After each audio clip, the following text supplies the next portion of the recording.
Hezbollah ഭീകരർക്ക് നേരെയുണ്ടായ pager സ്ഫോടനങ്ങളിൽ അന്വേഷണം മലയാളിയായ റിൻസന്റെ കമ്പനിയിലേക്ക് കടക്കുന്നു എന്ന റിപ്പോർട്ടുകൾക്കിടെ പ്രതികരണവുമായി റിൻസന്റെ ബന്ധുക്കളും സുഹൃത്തുക്കളും.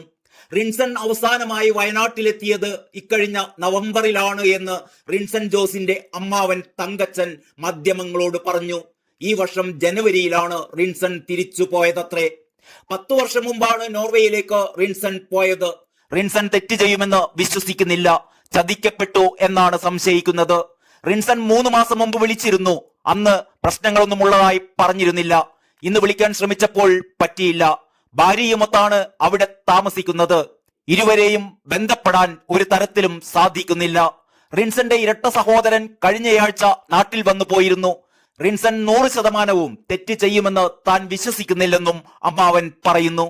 അതേസമയം റിൻസൺ ജോസ് അമേരിക്കയിലേക്ക് പോയി എന്ന് നോർവേയിലെ മലയാളി സുഹൃത്തുക്കൾ പറയുന്നു. റിൻസന്റെ വിലാസം ഉപയോഗിച്ച് വ്യാജമായി കമ്പനി രജിസ്റ്റർ ചെയ്തതാണോ എന്നാണ് സംശയമെന്നും നോർവേയിലെ മലയാളി സുഹൃത്തുക്കൾ പറയുന്നു. ഇതിനിടെ റിൻസന്റെ വയനാട്ടിലെ വീട്ടിലെത്തി സ്പെഷ്യൽ ബ്രാഞ്ച് വിവരങ്ങൾ ശേഖരിക്കുകയുണ്ടായി. നോർവേ പൗരത്വമുള്ള വയനാട് സ്വദേശി റിൻസൺ ജോസിന്റെ കമ്പനിയെക്കുറിച്ചാണ് അന്താരാഷ്ട്ര തലത്തിൽ അന്വേഷണം നടക്കുന്നത്. പേജറുകൾ വാങ്ങാനുള്ള സാമ്പത്തിക ഇടപാടിൽ ഇയാളുടെ കമ്പനി ഉൾപ്പെട്ടിട്ടുണ്ട് എന്ന് സംശയിക്കുന്നതായാണ് അന്താരാഷ്ട്ര മാധ്യമങ്ങൾ റിപ്പോർട്ട് ചെയ്യുന്നത്.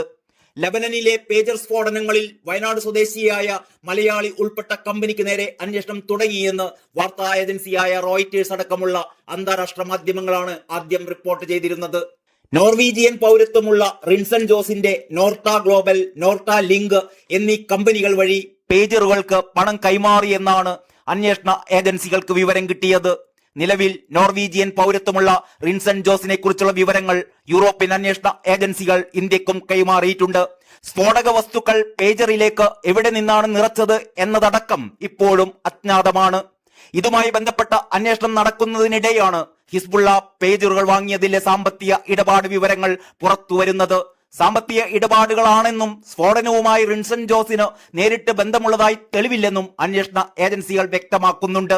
തായ്വാൻ കമ്പനിയുടെ ഗോൾഡ് അപ്പോളോ എന്ന കമ്പനിയുടെ പേരിലുള്ള പേജറുകളാണ് കഴിഞ്ഞ ദിവസങ്ങളിൽ ലെബനനിൽ വ്യാപകമായി പൊട്ടിത്തെറിച്ചത്.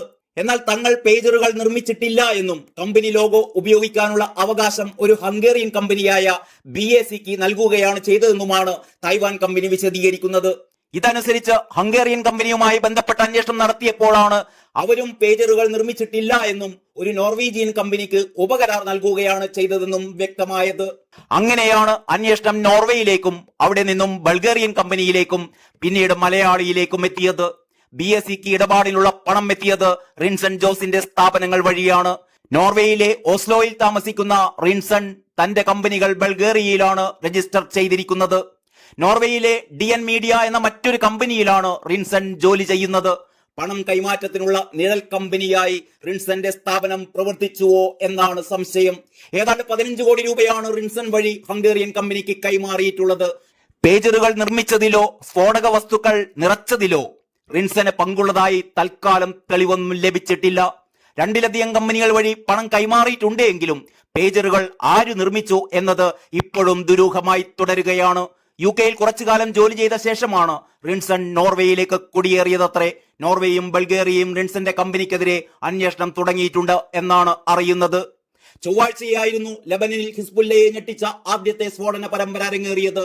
വയർലെസ് കമ്മ്യൂണിക്കേഷൻ ഡിവൈസായ ആയിരക്കണക്കിന് പേജറുകൾ ഒരേ സമയം പൊട്ടിത്തെറിക്കുകയായിരുന്നു. തലസ്ഥാനമായ ബെയ്റൂട്ടിലടക്കമുണ്ടായ സ്ഫോടന പരമ്പരയിൽ 15ഓളം പേരാണ് കൊല്ലപ്പെട്ടത്. പരിക്കേറ്റവരുടെ എണ്ണം 3000-ലേറെയും. ഈ പൊട്ടിത്തെറിയിൽ കൊല്ലപ്പെട്ട ഹിസ്ബുല്ല അംഗങ്ങളുടെ ശവസംസ്കാര ചടങ്ങുകൾക്കിടെ ബുധനാഴ്ച വാക്കി ടോക്കി എന്ന മറ്റൊരു വയർലെസ് കമ്മ്യൂണിക്കേഷൻ ഉപകരണവും വ്യാപകമായി പൊട്ടിത്തെറിക്കുകയുണ്ടായി. വാക്കി ടോക്കി സ്ഫോടനങ്ങളിൽ മരണസംഖ്യ 20 എന്നാണ് മാധ്യമങ്ങൾ റിപ്പോർട്ട് ചെയ്യുന്നത്.